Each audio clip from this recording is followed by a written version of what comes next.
என்கிட்ட பேசினால காசை வாங்குறேன் அப்படின்ட்டு அவங்க என்ன விசாரிச்சதுனால என்ன அந்த மாதிரி கேள்வி கேக்குறாங்க. அது எப்படி கேட்கலாம்? இன்னைக்கு போன்ல கேட்டிருக்காங்க அந்த வார்த்தையை. நேத்து வந்து பேசும்போது நாங்க சொல்லி அனுப்பிட்டோம். இது மாதிரி அவங்க வந்து ஷிஃப்ட் ஆயிட்டாங்க, நீங்க வந்து போன் பண்ணி கொடுத்து பேசிட்டாங்க. இருந்தாலும் இன்னைக்கு பேசும்போது இன்னொருத்தி எனக்கு பதில் சொன்னால, அவகிட்ட நான் அவளை வந்து காசை வாங்கிக்கிறேன், இவ காசை வாங்கிக்கிறேன். அப்ப நாங்க வந்திருக்கிறோம்ல, இங்க வரணும்லண்ணா. நீங்க சொன்ன வார்த்தைக்கு நாங்களே இங்க வந்திருக்கோம். இங்க வாங்க. ஏன் வரமாட்டீங்க? உள்ள ஆளை வச்சுட்டியா? நீங்க வந்து மூடி வச்சிட்டு இருக்கீங்க, உள்ளே வச்சிட்டு இருக்கீங்க. இல்லன்னா நாங்க சொல்றோம், இந்த நம்பருக்கே நீங்க கால் பண்ணுங்க. அந்த நம்பருக்கு கால் பண்ணி எனக்கு தெரியாதுண்ணா, நான் வந்து பேரெல்லாம் விசாரிக்கல. பேசுறது கட்டல, அதுக்காக கோட்டாக்கு மகேந்திராக்கு கொடுக்கணுமா யாரனா?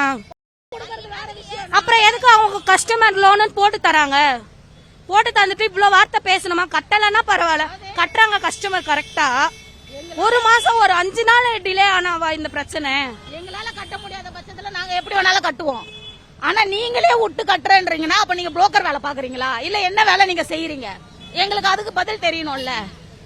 அவர் பேர் கேட்டாலும் பேர் சொல்ல மாட்டாங்க. நம்பர், இந்த நம்பர் இருக்கு, அவங்க கால் பண்ண நம்பர் இங்க இருக்கு, அந்த நம்பருக்கு நீங்க கால் பண்ணுங்க, அவங்க உங்களுக்கு ரெஸ்பான்ஸ் பண்ணுவாங்கல்ல. அப்போ உங்களுக்கு தெரியும்ல, நீங்க அவங்க கிட்ட நீங்க பேசி இங்க வர சொல்லுங்கன்னாக்கா அவங்க போலீஸை வர வச்சு நீங்க போய் அங்க கம்ப்ளைண்ட் கொடுங்க அப்படிங்கறாங்க. எங்களுக்கு போலீஸுக்கு போக தெரியாதவா நாங்க இங்க வந்து நிக்கிறோம். சொல்லுங்க, எங்களுக்கு ஒரு பிரச்சனைனா போலீஸுக்கு நாங்க போவோம். ஆனா எங்களை கேட்ட கேள்வி எல்லாம் மறைஞ்சிடுமா? நீங்க போனா என்ன, உங்களை 15 நாள் ரிமாண்ட் பண்ணுவாங்க. உள்ள போய் 15 நாளைக்கு நீங்க நல்ல ஜாலியா சோறு சாப்பிட்டு வரீங்க. இந்த கேள்வி எல்லாம் வாங்கின நாங்க எப்படி இருப்போம்? ஒரு கஸ்டமர் வந்து பே பண்ண லேட் ஆனாலும் சரி, அவங்களுக்கு இந்த மாதிரி பேசுறதுக்கு அவங்களுக்கு எங்க இருந்து தைரியம் வருது? யார் குடுக்குறா அவங்களுக்கு அந்த தைரியத்தை? அதனாலதான் அவங்க பேசுறாங்க. கட்டலனாலும் பரவாயில்ல, பெனால்டின்னு போட்டு எப்படினாலும் எத்தனை வருஷம் ஆனாலும் சரி வாங்கிடுவீங்க. ஒரு நாளைக்கு 2 அக்கௌண்ட்லயா 500 புடிச்சிட்டு இருந்தாங்க. எனக்கு 2த்துக்குமே நான் கட்டிட்டு தான் பே பண்ணிட்டு தான். எதை வச்சு அவங்க பேசுறாங்கன்னு அதான் எனக்கு தெரியல. இப்போ 2ஆம் தேதி டியூ போடுறாங்க. 2ஆம் தேதி டியூக்கு நாங்க 1ஆம் தேதி காசு போட்டுறோம். அந்த 2ஆம் தேதி டியூக்கு நீங்க ஏன் காசை பிடிக்க மாட்டீங்க? எங்களோட கேள்வி அது. நீங்க 5ஆம் தேதி 7ஆம் தேதி நீங்க காசை புடிச்சிடுறீங்க. புடிச்சிட்டு எங்களுக்கு நீங்க லேட் பேமெண்ட்னு அதுக்கு ஒரு பேமெண்ட் போடுறீங்க. நாங்க எப்படி கட்டுவோம்? எங்களால ரெடி கேஷ் கொடுத்து எடுக்க முடியாதனால தானே நாங்க இஎம்ஐன்னு ஒண்ணு எடுத்துக்கிறோம். அப்படி எடுக்கும் போது நீங்க இத மாதிரி பண்ணீங்கன்னா நாங்க எப்படி அதை கட்ட முடியும்? உள்ள போய் நாங்க பார்த்தோம். அவங்க என்ன சொல்றாங்க, போலீஸ்ல ஆக்ஷன் கொடுத்து பாத்துக்கோங்க. ஏங்க நீங்க வேலைக்கு கஸ்டமர் போட்டு ஒர்க் பண்றீங்க, உங்க ஆபீஸ்ல ஒர்க் பண்றவங்க உங்களுக்கு தெரியாதா? அதெல்லாம் இல்ல மேடம், நாங்க 500 பேர் வச்சு நாங்க வேலை வாங்குறோம். 500 பேர் இருந்தாலும் எதனா ஒரு ப்ரூஃப் வாங்கிட்டு தான் நீங்க வேலை வைப்பீங்க. நம்பர் தரேன், நீங்க அந்த நம்பர் கால் பண்ணி யாரோ அவங்கள கேளுங்க. கேட்டு அதை பண்ணுங்கனாலும் பண்ண மாட்டாங்க. நீங்க கம்ப்ளைண்ட் கொடுங்க, அவங்க ஸ்டேஷன்ல பாத்துப்பாங்க. மேனேஜர் இப்படி சொல்றாங்க, அப்புறம் எதுக்கு அவரே அப்படி சொல்லும் போது அப்ப அவர் எந்த இதுல சொல்றாரு? அவரே இப்படி பேசும்போது அப்ப அவங்க கீழே வேலை செய்யறவங்களும் அப்படித்தானே பேசுவாங்க. அவங்களும் ஒரு ரெஸ்பான்ஸ் கொடுக்கல. எதுக்கு இஎம்ஐ எடுக்கிறோம்? ஒரு கஷ்டம், அதனாலதான் இஎம்ஐ எடுக்கிறோம். இவ்வளவு கட்ட எங்களுக்கு ஃபுல் பேமெண்ட் கட்டி வாங்க முடியாததுனால தான் நாங்க இந்த மாதிரி வாங்குறோம். அதுக்கே அவங்க இந்த மாதிரி பண்ணாங்கன்னா எப்படி? 42,000 ஏசினா 12,000 நம்ம கையில கொடுத்துட்டேன் நானு. 8 மாசம் இஎம்ஐ 4,050 ரூபாய் மாசம். 8 மாசத்துக்கு 6 மாசம் கட்டிட்டேன், 2 மாசம் கட்டல.